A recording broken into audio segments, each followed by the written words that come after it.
Hi, good afternoon. Welcome to the Marketplace. Coming up, Finance Minister Dr. Kansela Tufor hints government may consider a further reduction in the VAT rate if the current cut leads to full compliance from businesses. Fast pay VAT and the PA VAT tax is doing very well, then there will be no need for me to stay at 20%. Maybe I can come down to 19, maybe even lower. And so the bigger the plate, the opportunity for me to be able to reduce the rate. Also coming up, minority criticizes government's 24-hour economy policy as lacking clear investment strategy. The 24-hour economy policy is a confusing mix of policy ideas with no clear implementation arrangements. The same youth who were told they would have shifts to work once this government comes to power continue to roam the streets without work. Plus, cooling inflation drives continued drop in building costs for fifth straight month. Prime building inflation has dropped to 9.7%, marking the fifth straight month of decline. Second, month-on-month prices have been falling consistently for 4 months. My name is Darryl Powell. Thanks for being with us. Details coming up.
And thanks for staying with us, everyone. First up, the Finance Minister, Dr. Kansela Tufor, has indicated that the proposed VAT rate cut could be reduced further, provided the current reduction outlined in the 2026 budget results in full compliance by businesses. He made the remarks on PM Express. I'm starting from, let's say, 22%. Going to 19 is 3%. So it may be so steep for year one.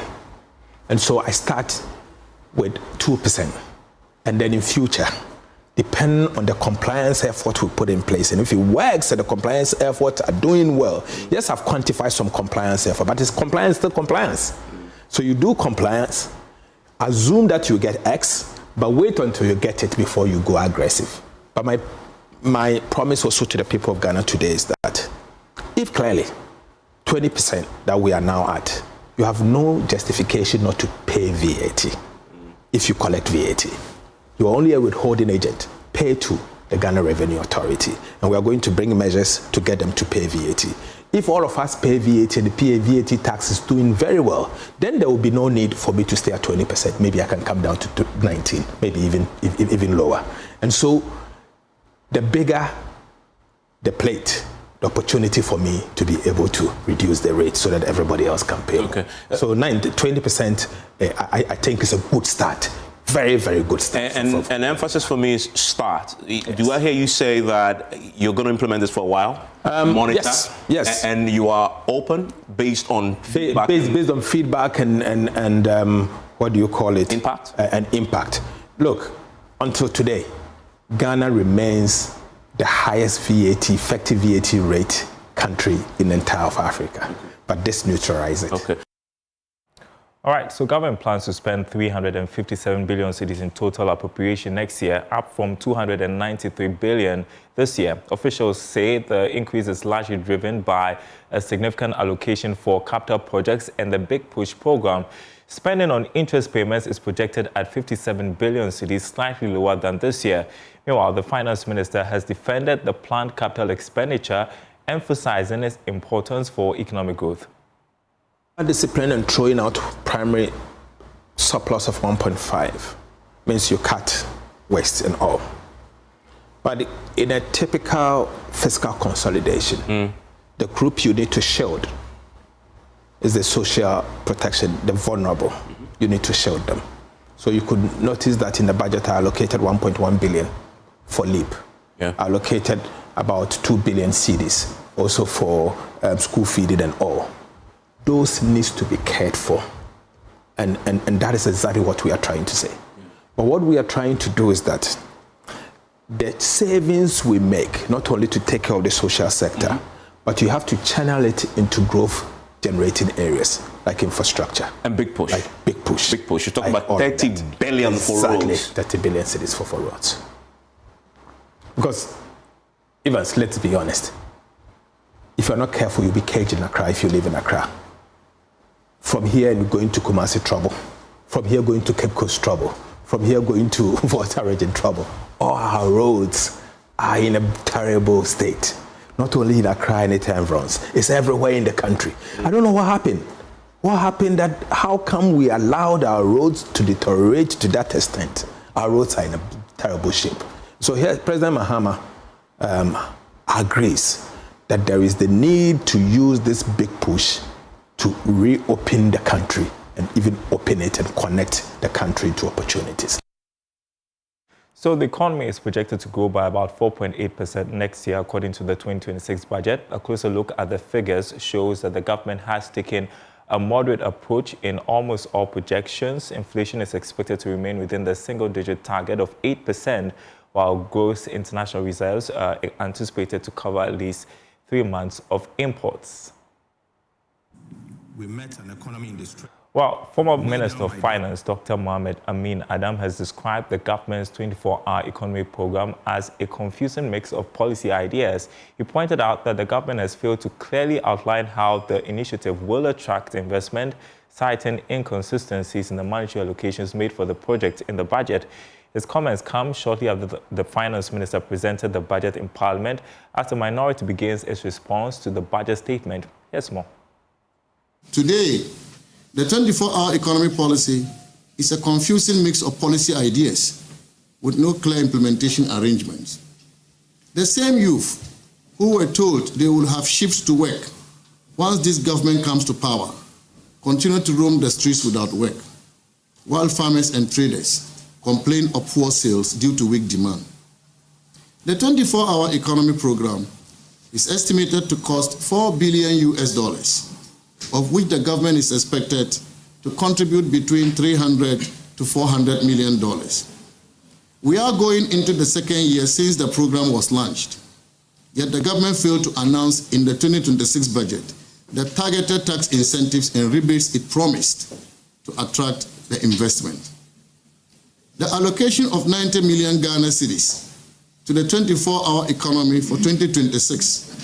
In fact, the minister said 110 million Ghana cedis for 2026. But if you go to the appendix, you will see only 90 million Ghana cedis allocated towards the 24-hour economy. 70 million of this is for goods and services, and 20 million of this is for capex. This can best be described as tokenism, given that the program is the main development blueprint of the NDC government. This, no doubt, is helpless. This cannot help achieve the program objectives of creating a 133 job model.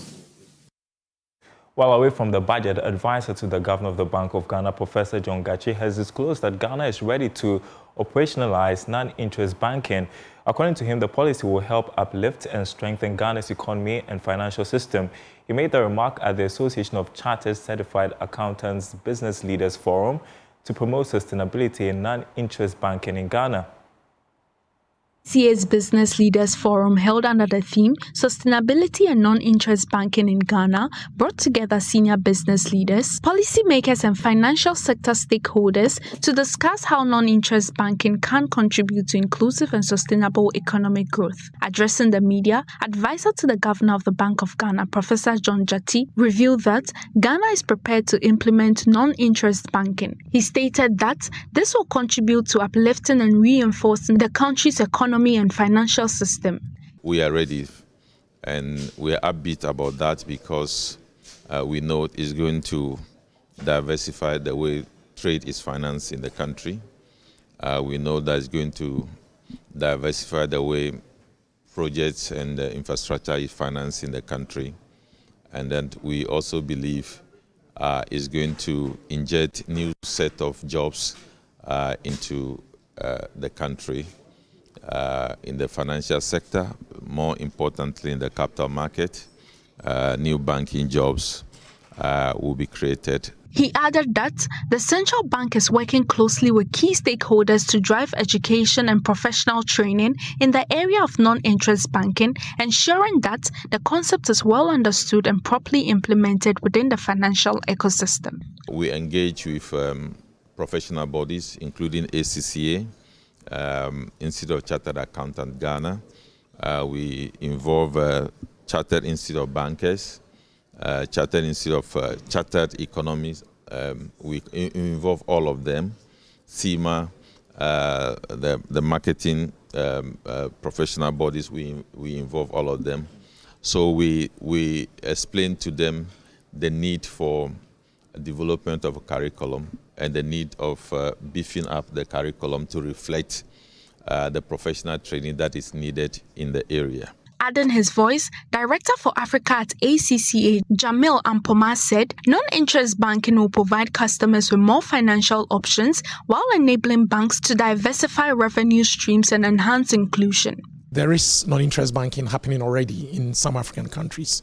So I think it's a matter of experience. And I think in those countries where, non-interest banking, has been practiced, for example, in Kenya or maybe in Nigeria, for example, I think the story is relatively positive. I think we need to give customers more options anyway. So, adding another layer, of service in terms of, revenue, finance sources, I think that creates more avenues for increasing revenues for banks and for other organizations such as insurance companies, but also it gives, the consumers or the customers more options as well when it comes to accessing finance. The forum underscored the growing recognition of non-interest banking as a viable model for fostering economic stability, ethical finance, and long-term sustainability in the country's financial sector.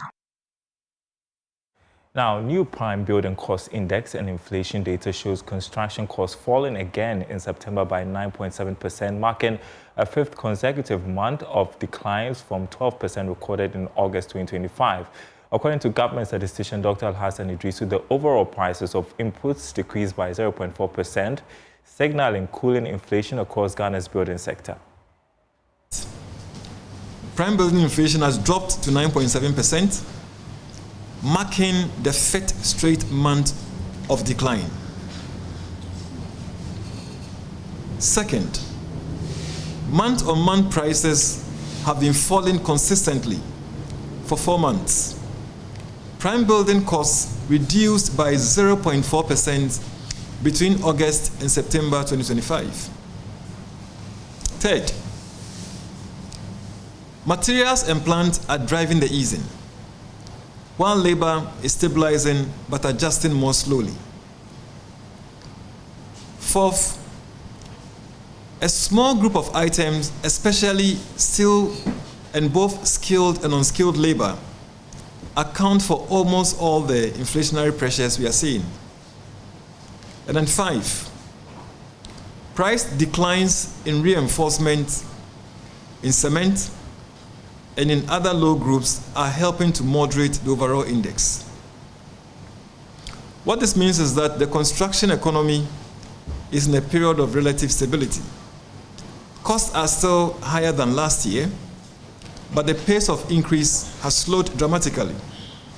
And for several months, we are seeing real-time reduction in prices month on month. This is a useful environment for households, businesses, and government to plan with greater confidence. Now, Ghana's Circular Economy Center is spearheading efforts to drive Ghana's shift toward a sustainable, regenerative economic model with a strong call for mainstream financing to support circular businesses and strengthen green growth. Here's more. Ghana Circular Economy Center has reaffirmed its commitment to accelerating the country's transition from a linear economy to a regenerative circular model that fosters sustainability and inclusive growth. At a side event themed Financing the Circular Economy in Ghana from Opportunities to Investment, Executive Director of the Center, Mirandame Kombate, emphasized the need to mainstream finance to support circular businesses across the country. According to him, access to adequate funding remains a key driver in helping enterprises adopt circular practices that reduce waste, promote resource efficiency, and create green jobs. If you look at some of the value chains that we focus on, textiles, agriculture, and plastics, we are grappling with a lot of waste in so many ways, and we see a lot of innovations in these value chains, trying to deal with the waste and also to make a business case for turning waste into value. Though some financial institutions have a green desk, they have some financial instrument that could support these innovative ideas. We still have to do a lot in terms of mainstreaming finance to support these businesses. He further shared the center's vision for the next 5 years. I made a clarion call to all of us to contribute to building a new economy, and that economy will rely on efficiency, innovation, and sustainability. So in 5 years, we hope to achieve a complete transition from linear economy to circular economy, where nobody is left behind and where no waste is left out of the circulation system. Deputy Director at the Environmental Protection Authority, Letitia Abrakom-Nyaba, also underscored the significance of circularity in achieving environmental sustainability. She noted that the EPA is committed to embedding circular economy principles in its advocacy and regulatory frameworks to ensure a greener and more resilient Ghana. Circularity promotes sustainability. So in our awareness creation, we carry that message to our proponents, our stakeholders, that it is important that we are circular in our projects. And then also the other things we do is that EPA has an ACOBEM project, that is environmental performance and public disclosure, that looks at the performance of industries and kind of rates them. So even for industries that are going circular, it also provides them with an opportunity for their performance and their status to be put out there, which will also attract funding and recognition and also buy-in from their stakeholders that they deal with. The Ghana Circular Economy Center serves as a flagship initiative driving the nation's agenda towards sustainable and resilient enterprises while contributing to inclusive economic growth.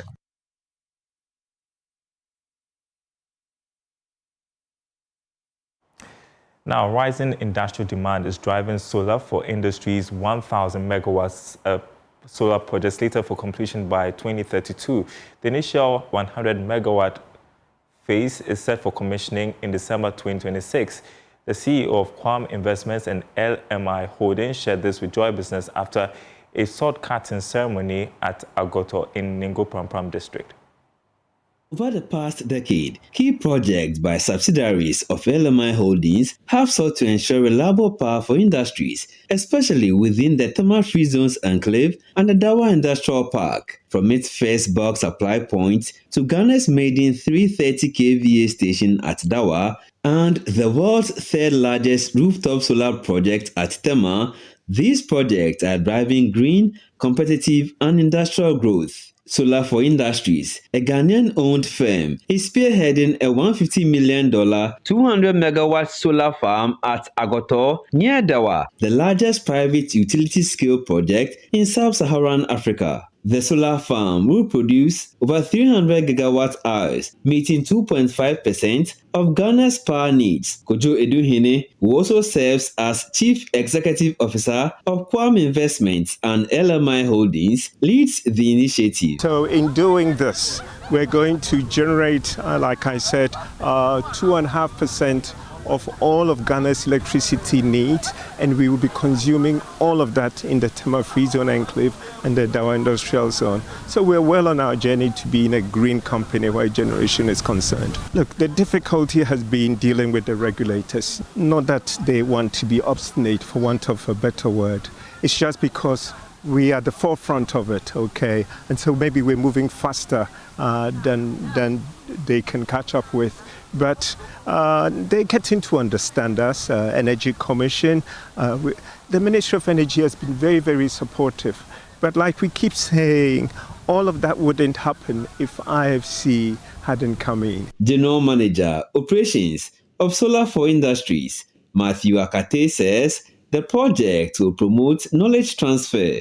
The potential contractor, which will be China Water, and then by the time they are done with the first phase, we should be able, probably to even carry out to the next phase on our own. In terms of the civil works, as you are very much aware, the LMI Holdings is a conglomerate of companies.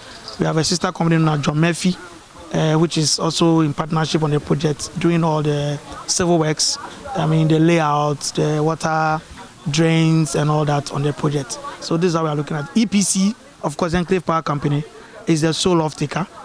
We don't intend to push the power onto the grid because we have a lot of customers who want the green power in our distribution mix. Meanwhile, President John Mahama described the solar project a key pillar in advancing Ghana's 24-hour economy agenda. This facility will produce clean, stable, and affordable electricity dedicated to Ghana's manufacturing and export zones. And this is the core of our 24-hour economy and industrial recovery program. When we launched the Reset Agenda, we pledged to make energy the catalyst for inclusive industrialization. Our objective has always been clear: to create a Ghana where every factory, every cold storage facility, every digital hub, and every export plant can operate efficiently day and night without fear of power interruptions or the burden of high energy costs.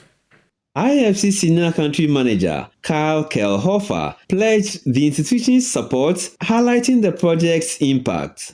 The solar park is named after late engineer Norbert Anku, who worked at Gridco and the Volta River Authority before joining Enclave Power, a subsidiary of LMI Holdings, after retirement.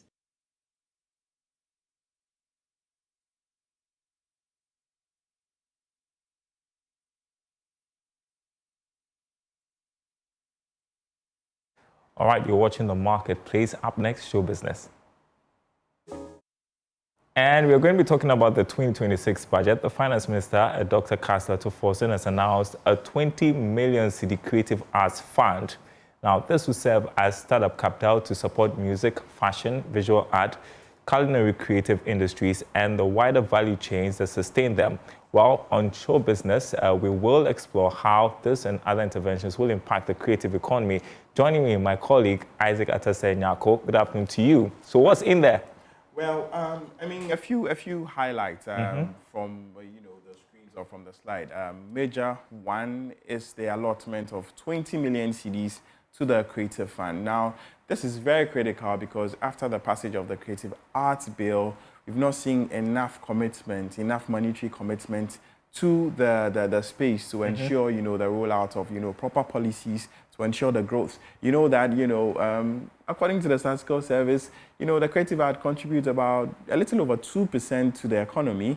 And so, government is seeking that, this allotment or this allocation will stir up the system, will stir up the space and ensure that, that 2.52% could be increased in the medium to long term. And so what will be the key areas, maybe one may ask, but the film industry is pretty key.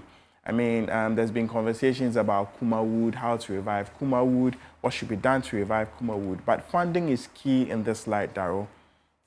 Also, I was just going to point out, since you mentioned the film industry, that the government plans to rehabilitate the National Theatre and is going to design a second national theatre in the Ashanti region, that's Kumasi to be specific. Right. Again, this is very key or very important. You remember that about 3 weeks or so, we had a conversation about, conference centers and how Rwanda is taking advantage of this to attract major conferences. Now in Ghana, I think the biggest space we have hosts just about 4,000 thereabout.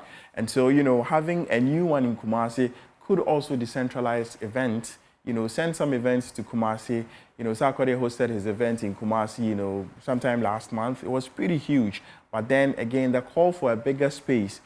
The stadium has been overused, that, from Kumasi to Accra. So there's a need for a bigger space to be able to contain some of these events, even beyond, the musical events, conferences, because some of these events serve as conferences, venue or, a space for conferences, which could also attract a significant, number of people, especially foreign tourists, to Kumasi and other parts of the country. We've got a minute. I know you talked about the creative economy contributing 2% to GDP, and we are kind of wondering where the monies are going to go. Your best bet? That's it's a very good one. You put me on the spot there, but I think the musical industry is key. Streaming is raking in lots of money for lots of artists worldwide. Film is huge.